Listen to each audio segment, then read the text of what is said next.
Nama aku Amir. Bapa aku Datuk Rahim, CEO dan pemilik Angkasa Holdings. Dan orang ke-33 paling kaya di Malaysia.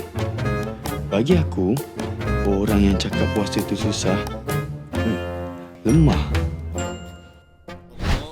Tapi, bila pindah kampung Mirasa ni, baru aku rasa dugaan puasa. Itu buat tarawih tadi berapa? 21.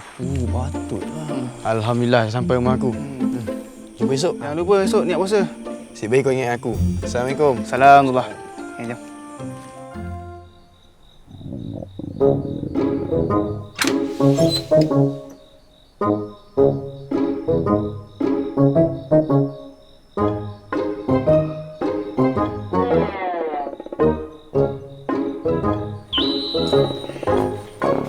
Meli, jom teman saya makan. Kerja bulan puasa tak letih meh? Letih gila. Tapi kalau tak kerja nanti, tak makanlah saya.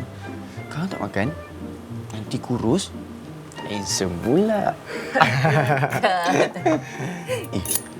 Sunyi je. Mana yang lain? Bapak saya kat hospital.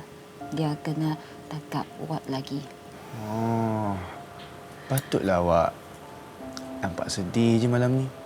Tapi sebenarnya ada sebab lain jugalah. Sebab apa tu?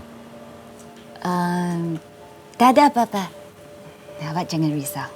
Meling, awak dah banyak tolong saya. Sekarang ni giliran saya untuk balas budi awak pula. Awak cerita je apa awak nak cakap, saya sedia untuk mendengar. Balas budi. Saya paling tak suka perkataan ini. Kau tahu tak betapa banyak orang kena korbankan kebahagiaan diorang, kebebasan diorang disebabkan perkataan ini. Yang saya tolong awak selama ini, saya ikhlas.